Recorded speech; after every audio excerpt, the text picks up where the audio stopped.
Alright, so I haven't done one of these in a long ass time. I think it was Injustice 2 or maybe even Smash Ultimate. Yeah, it might have been Smash Ultimate was the last one I did one of these, where I did a roster prediction video. But after seeing Maximilian do his and a couple other people do theirs, I decided I want to throw myself back into this. So we're going to be talking about a possibility of a Marvel vs. Capcom for whatever you want to subtitle you want to call it game. Because the possibility now seems like it's there. After the flunking of Infinite, it's nice to see the interest in the series back. So I'm going to take a... It's rude to call it a realistic approach, but I'm definitely going to be thinking about it from a business point of view, from a marketing point of view, where I think a lot of these videos, they make... It's a lot of wish fulfillment, which is not bad. You might as well do wish fulfillment on these kind of things, but... I think I want to go the more strategic route, see what the most realistic lineup of cast of characters is.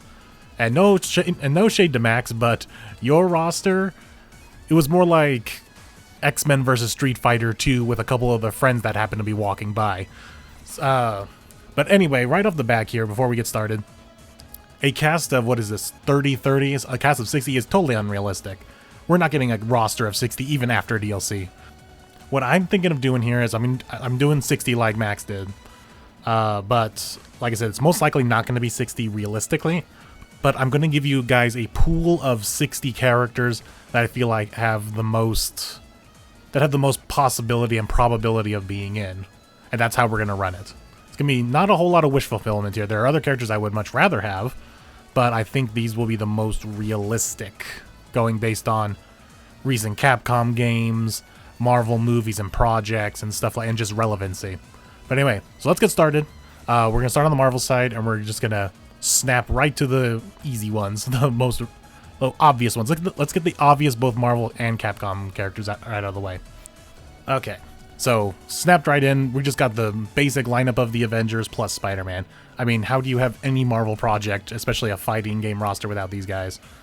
I do think Black Widow and Hawkeye could be on the chopping block for some other, like, more human characters, as like, you know, assassins and all that, and just typical fighting people. But we're just gonna put them here because they're part of the initial roster lineup that everybody knows from the MCU. Now, I could see them cutting one of these for maybe like a Winter Soldier, or if they want to get crazy, like a Mockingbird, but I don't see that happen. These two are much more well known. So moving on over to Capcom real quick. Let's just get the Street Fighter out of the way. Okay. So we got at least 4 Street Fighter characters here.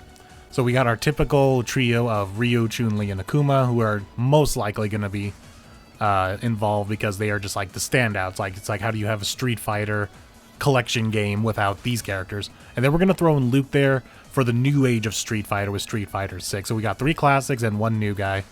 I feel like they could do some more, but I'm going to leave that to the potential DLC talk. But I think at least 4 right off the back for Street Fighter feels about right. They probably might do 5 and throw in someone else, but I think at least these 4 are making it. Okay, now back to Marvel. Okay, so now we have to add in the new wave of Avenger-like characters that people are starting to get accustomed to with the newer Marvel stuff, like a Black Panther, a Captain Marvel, and a Doctor Strange. Pretty straightforward, as much as straightforward as the other characters, but it's just the newer wave. It's the newer league of characters, I guess you want to call them. But yeah, nothing surprising here. It's just what you would expect from this kind of lineup. Alright, so let's now move on to Capcom. What else does Capcom make? They make Street Fighter games, they make Monster Hunter games. So let's go on to Monster Hunter. So clearly we bring back Monster Hunter from Marvel's Capcom Infinite. That was a very popular character. It worked really well. And we have to expand this roster. Monster Hunter is gigantic for Capcom now. But but Monster Hunter doesn't really have any more iconic characters outside of the Monster Hunter themselves. Monster Hunter Wilds might be different because they actually might introduce actual characters, but as for the time being, it's just their nameless Monster Hunter. But we can do one better. We add in a Palico, Feline, whatever you guys want to call them. And that feels like really the only logical character at the moment before the release of Wilds to use. Now, if Wilds comes out and they actually introduce more actual named characters, then obviously we would want to use those. But for the time being, we're just going to use the generic Monster Hunter, the nameless Monster Hunter, as well as a Feline as another representative for the Monster Hunter series, because that series is just so damn big for Capcom now. Alright, back to Marvel. Alright, since we aren't in the age of Disney not allowing X-Men in projects anymore like they did with Marvel vs. Capcom Infinite, we can now have some X-Men in here. And so I believe this is probably the best kind of lineup if we're not going overboard with the X-Men representation, but we're hitting the big stuff. We got Cyclops, who's pretty much like the lead of the Marvel vs. Capcom series. We got Wolverine, who's the staple. We have Magneto, who's got a villain representation. We got Storm, and we got Gambit. Gambit's kind of the loose one here. I do think Cyclops, Wolverine, Magneto, and Storm are kind of the gimmies. But Gambit feels like the wild card. You could probably swap him out for another X-Men of some kind. But I do think Gambit has at least enough uniqueness to consider him. Plus, he's also very popular especially after X-Men 97 and all that. Plus, he has a unique move set. And I do think that's what I kind of aimed for. There is this theory in marketing all about silhouettes. And Gambit gives a very unique silhouette with his staff, with his hair, with his jacket, and throwing cards. So that makes him instantly recognizable. So putting a character like Gambit in makes sense from that regard, plus of his popularity. But I do think out of these five, if he were to cut one for someone else, it'd probably be Gambit. Alright. So what else does Capcom make? They make Street Fighter, they make Monster Hunter, they make Resident Evil. So let's go to Resident Evil. Alright, so Resident Evil doesn't really get that interesting, at least from a character inclusion standpoint, unlike what I do with Street Fighter by including Luke, or with Monster Hunter by including Feline. These are just your typical Resident Evil lineup. You got Chris Redfield, you got Nemesis, you got Wesker, you got Jill Valentine. I mean, these are really the characters that you can really only include, right? It's like none from the more recent Resident Evil games, who you can include. Ethan Winters? What's he gonna do? Get his arms chopped off again? There could be a case for Lady Demetrice, but she's just this big hulking of a character. How does she fight? Like, now, granted, you could say Hulk is also a big hulking character, but he fights. So unless they get real creative with her, I don't see her coming. But I could also see them expand the Resident Evil representation to 5 if they did include her. I don't think they would cut anyone here, just because these characters are just so iconic.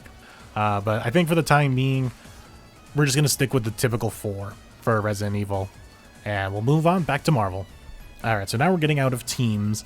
We're just going to start doing some individual characters, or at least groups of characters that follow a similar theme instead of actual official teams. So the first one's here, Deadpool. Deadpool's kind of a give-me right now for Marvel, especially right off the success of Deadpool and Wolverine. But I think going forward, Deadpool's just going to be a constant thing now in everything that Marvel does. They're going to try to include him wherever and whenever they can. So yeah, just conclude Deadpool.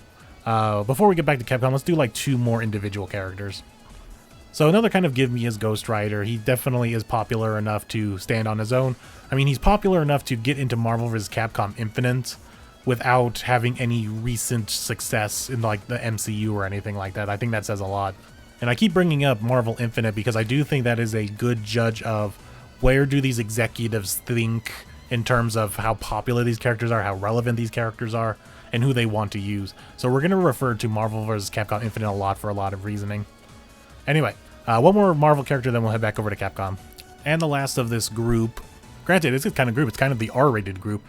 Blade is a character who's probably going to be getting back into the spotlight with Marvel pretty soon here. So I think he's going to be very relevant. He's got that new game coming out. He's eventually going to get a movie whenever they get that thing off the ground. So Blade is going to be a relevant character going forward. And he's always been kind of popular. So bringing him back into the spotlight will just be a no doubt to include him in this kind of game. Alright, so that was like my R-rated section of the Marvel characters. Now let's head on over back to Capcom for Mega Man. Alright, so Mega Man's a bit of a weird thing to do because you have classic Mega Man, and then you have X, and then you have so many other variations. But in terms of 3D modeling, I think X is probably better than the classic Mega Man, as we saw with Max's video. Would I prefer regular old classic Mega Man? Sure. But I think that would only work in a more sprite-based game. Now you can tell me, yes, he worked in 3D for Super Smash Bros., but that's also Super Smash Bros. It's a completely different kind of fighting game. So I think for a game like this, X feels a lot better and more natural. And of course we have to have Zero, who's a mainstay. And then we bring back Sigma for some more villains. And then Tron is kind of an interesting thing. I think they would bring back Tron because she's kind of a fan favorite from Marvel 3. Here, I mean, she had her own game, so she's officially like a spin-off character. So you can include her in that as well. She might as well be just representing her own spin-off series rather than the Mega Man franchise. Capcom loves to include Mega Man in just about everything except a new Mega Man game. So I could definitely see them including like 4 characters. But of course, this is also, like I said, if this roster was 60. But of course, it's not going to be. Whenever we get this game, it's not going to be a roster of 60 characters. So I could see just X, just 0, maybe maybe the 3. But if we did get to at least 4, I could see Tron Bomb being that other character. All right, let's knock out a few more Marvel characters. So Rocket's interesting because Rocket has a legacy with Marvel vs. Capcom, first appearing in Ultimate, but this was before the Guardians really became well known with the Marvel movies, and now they're everywhere. Like, Rocket is like a mainstay of Marvel, so we got to include him for some Guardians representation, and I do think the combined of Rocket and Groot is the more interesting choice. So we're just going to go with that, and instead of other Guardian representation like Gamora, who is interesting, but I think Rocket and Groot brings just a more interesting play style than just another sword woman. It would be cool to have more Guardians representation, but I think a dual character one makes it more interesting, and 2, it's a short character with Rocket and guns with an assistance from a giant tree monster. So it makes the combination of Rocket and Groot just more interesting. And then Venom is Venom. Like, he is almost just as big as Spider-Man in terms of popularity. So he almost stands on his own. Instead of just being a Spider-Man villain for the roster, he almost stands as his own representation for the roster, as his own series of Venom. So yeah, there's no avoiding. Venom's going to be in there. Alright, so Capcom does have one other franchise we can dig into for a couple characters, and that is Darkstalkers. Okay, so with Darkstalkers is interesting because it's another fighting game with a large roster to pick from. So we're going to take the obvious Morrigan, who is like the face of the franchise, at least in terms of being from a Marvel vs. Capcom representation. We bring back Jeddah from Infinite because if they thought he was good enough for the roster in Infinite, he must have some kind of following fan base. My Darkstalkers knowledge is very finite, so I don't know too much about it, but if Jeddah is good enough for the Infinite roster, like I said, he's good enough for this probably to come back. And then I included John Talbane here. Like I said, I don't know too much about Darkstalkers, but looking at the ones that Max brought up, he's just the more interesting one. Just look at that John Talbane image and it could be any other Darkstalkers character. I think Darkstalkers would at least get 3 characters in this kind of scenario. Now they could make it easier on them by bringing back one of the other ones like Felicia, or how do you pronounce it, Hijenko? Forget how to pronounce her name. But I would prefer a newer one just to get a little bit more representation for the Darkstalkers franchise. So I threw in John Talbane. Alright, so now we have a bunch of heroes. Let's get some villains. I know we have Magneto there and Venom, but he's anti-hero. Magneto is Magneto. Alright, so now we got some villains here. We got Doctor Doom, who is a mainstay of the series. As well, he's going to start being relevant again with Marvel and the MCU, being the big bads of the next the next Avengers movies. So he's going to be relevant. It's just, you just have to include this character.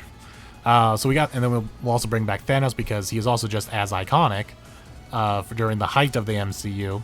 We got Ultron, who is another big bad, just personal fan favorite of a lot of both MCU fans. Well, not as much as MCU fans, but just Marvel fans in general, just to have more iconic Marvel villains.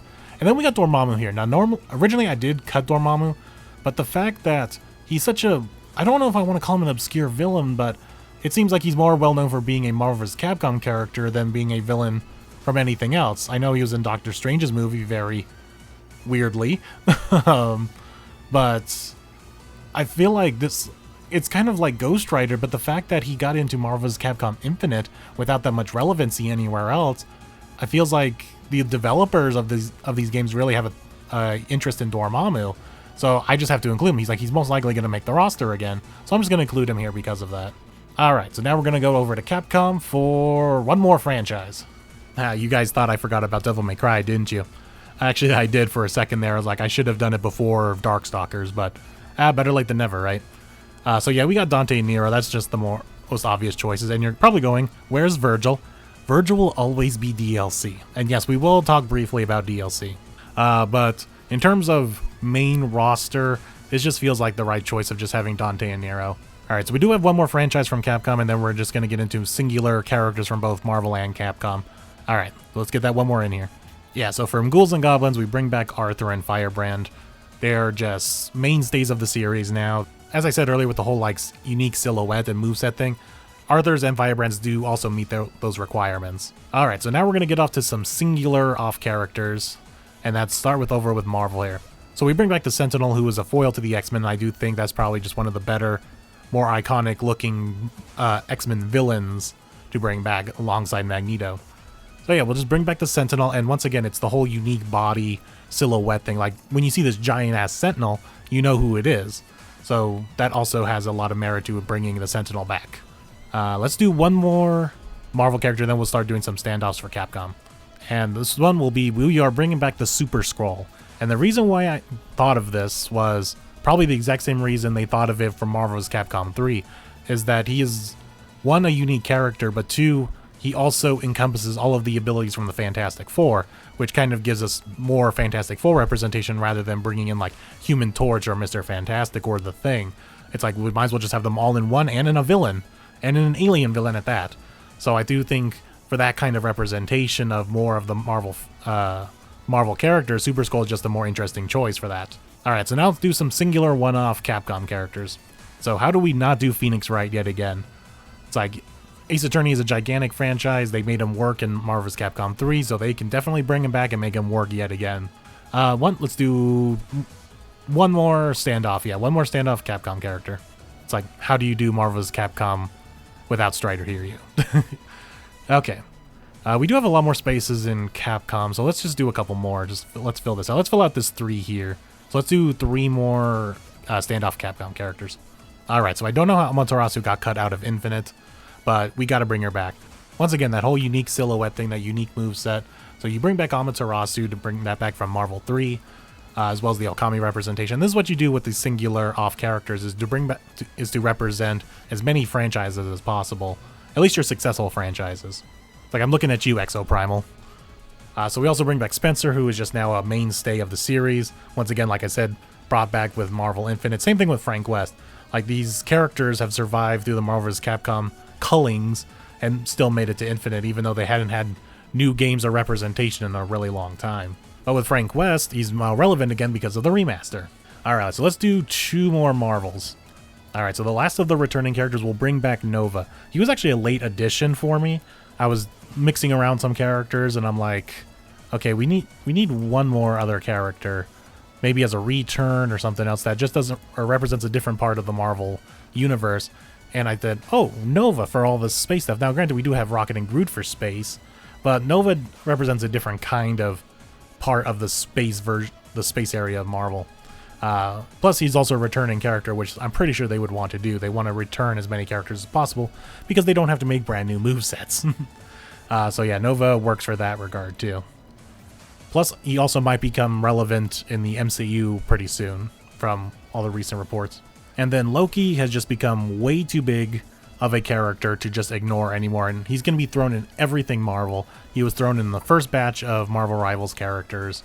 In a first-person shooter, or third-person shooter game, he was among the first. So, Loki is just too iconic now to Marvel because, thanks to the MCU, he's just going to be included in everything now. So I do think Loki would be a new kind of character that they would probably want to prioritize getting into the roster.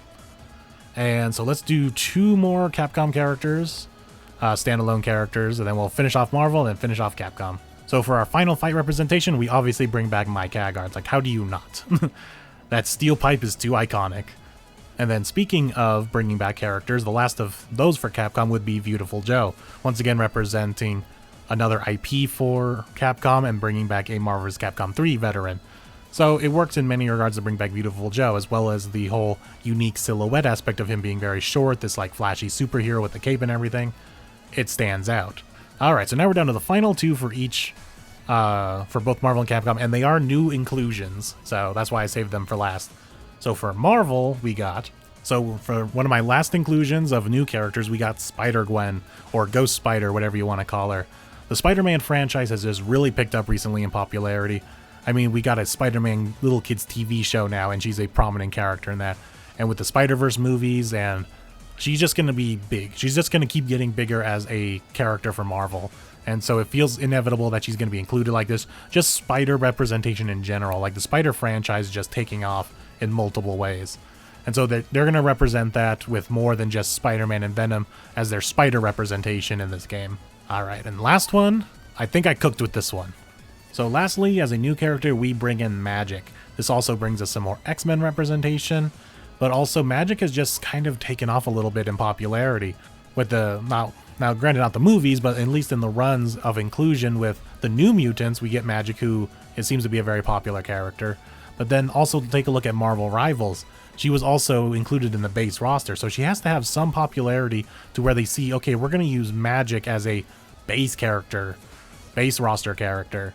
So that's got to tell us something about that. And I do think that would also bleed out into a Marvel vs. Capcom, because she just brings a lot of interesting representation for X-Men, female representation, sword fighter, and just many other things, and magic and demon powers. So she would make a very interesting character for a game like this. So I do think she would be the fun new wildcard they would probably bring to the Marvel side. Alright, so let's do the last two for Capcom and their brand new characters. They've already crossed over with Street Fighter, so you might as well bring in over the rival school's representation of Akira. You kind of get a half Street Fighter character out of this one, but it does represent a new franchise of a character for the Marvel vs. Capcom series. And then last but not least, I know a lot of people want this one, we get Asura from Asura's Wrath. How do we not have this guy already in a Marvel vs. Capcom game? It's crazy, he's like he was made for it. But yeah, I do think it's finally time for his inclusion, and if you've played the game, you know why. Don't have to really go too much into it, but... And there you have it. There is my base roster for what I think a... Now, granted, this is a 30-30 Marvel vs. Capcom game for a total of 60 characters, which is very unlikely. But I do, like I said at the beginning, this does feel like the pool of characters that, based on who they represent from their franchises, who they are as fighting game characters and all that, they do represent a good, nice, diverse set. And that's what I think is what hopefully you would want to prioritize in something like this. But like I said, we'll also go into a little bit of DLC, or what I can call like the reserves of some other characters I do think could be a possibility. So let's get into that real quick. Okay, so now we're going to go into DLC, or the reserves, I guess we'll call them, because there's no way we're getting a 60 character roster and then 20 more DLC characters. But I do feel like these are also some possibilities of who they could include as DLC, or maybe even on the base roster with some shuffling around. So let me go over these characters one by one and just talk about why I thought they might be included and why they were eventually cut, or why they could be included on the base roster. So She-Hulk, just because she's a returning character, she's newer to the MCU, so she's newer to the audiences, but I think the biggest thing here is that she is a returning Marvel vs. Capcom 3 character. Ms. Marvel is a up-and-comer in Marvel in general. She's gotten really popular. Now she has her own show and everything in the MCU. So she's just popping up everywhere, and it feels like this just feels like the next natural step for her character. Daredevil was originally on my base roster, but then I think I cut him for Dormammu when I realized, oh wait, the developers seem to really like Dormammu with the inclusion in 3 and in Infinite, so I did cut him for that. So I kind of put him over here, but he does feel like a character who could be involved in something like this, just because he's just now so prevalent again. Moon Knight was also on my base roster too, but I forget who I cut him for. Maybe Nova or Super Skrull, when I realized these characters would probably be more prevalent. But yeah, Moon Knight could also be on here, or DLC character. Falcon, just because of his newfound relevance within Marvel. Jeff the Landshark, just like Magic has popped up recently in a lot of stuff. I mean, he's now a character in Marvel Rivals, which is a shooter. You have this walking Landshark in a shooter game. That just goes to show you like how popular this character has gone recently. So I could see them throwing him into this game as well, as like, look, it's Jeff the Shark. You can play as a shark in this fighting game. But I do think that's kind of goofiness would actually be a DLC. Be crazy if he was base roster, but I do think he'd probably be DLC. Gamora was also, like I said, on my list before I decided probably more interesting to go with Rocket. But they could bring Gamora back just because she is a returning character from Infinite, so she's already half done as a character. But you can also bring back Phoenix, once again a returning character. And then there was also the Punisher. How has the Punisher not been in one of these games yet? So I do think a Punisher could be likely, especially with the relevancy that he is now coming back with Daredevil. And then Miles Morales, because like I said, with Spider-Gwen, Miles is just running on the Spider-Man train. Just the whole Spider-Man IP in general, with all the other Spider characters just gigantic. So they would probably want to capitalize that by including more Spider characters, and Miles Morales is the obvious choice like that. He would probably be the forerunner of the DLC if they were to announce it. But I do think he would be base roster, replacing Spider-Gwen. I do think both Spider-Gwen and Miles are pretty likely, But I think one would end up on the base roster and one would end up as DLC. I don't know. You can go either way. Like, you could swap these two and it would still work. As for the Capcom side, I do think more Street Fighter characters would probably be very likely. They most likely would dig into some of the newer popular characters like Ajuri for Street Fighter V representation and Kimberly for Street Fighter VI representation. They could also go more nostalgic with more villains like an M. Bison or something. But I thought these would be more interesting with like Juri and Kimberly. But you could also replace this with like Jamie, or this with like, what's his name? Rashid. The Arisen is only on here because we needed more IP representation. I don't know how you would do a Dragon's Dogma representation, but there he is. Virgil, like I said, is always going to be DLC. Same thing with Gene here from God Hand. It's like we just need more IP representation. But the problem with Gene, though, is God Hand wasn't really that big, at least not gigantic big. And I think with DLC, they want to go with recognizable, easily to market characters. You're not going to get a lot of deep cuts in DLC, I don't think. Because like I said, you got to make it mass appeal big. Like, it's easy to throw in deep cuts in the base roster because you already have... Like, it's easy to throw in a Dormammu or a Magic or something like that, or a Super Scroller Nova because they're lesser known, because you have the Captain America, Iron Man, Spider-Man in there. But you can... and same thing with here, it's probably easier on the Capcom side. You got your characters like your Ryus, your Chris Redfields, your Mega Mans, so that way you can slip in characters like a Beautiful Joe and a Sura and a Frank Weston Spencer and all that. Because it's easier to sell people on these characters and then just have these also just be in here. Whereas with DLC, you have to sell it. You have to sell pretty much every single character. It's hard to sell people on a lesser known franchise or even a dead franchise for DLC. It's like, why do people want to spend extra money for a character they're not aware of? So while I do have Gene down here, and even with Regina, they're more here because I would see them, if they were to make it, they would most likely be on the base roster because they would be that deep cut that makes it on the base roster. They're not going to include deep cuts in DLC. That's pretty much what I'm saying. They rarely will ever include deep cuts as DLC, but like I said, this is less DLC and more like reserve characters. Also, got Miles Edgeworth here, because if they can make Phoenix Wright work, they can make Miles Edgeworth work. And he's also rising in popularity within the franchise. Granted, he's always been popular. What am I saying? And then I do think another Mega Man character might be likely. Doubtful, because we already have 4, and I don't know. Capcom just loves to throw in Mega Man stuff besides giving him a new game. And I just put Roll here because, like, who else do you have from Mega Man? Also, I thought it'd be funny if it was Roll.exe for the Battle Network series, just because I like her design. That's my favorite Roll design. Virgil will always be DLC.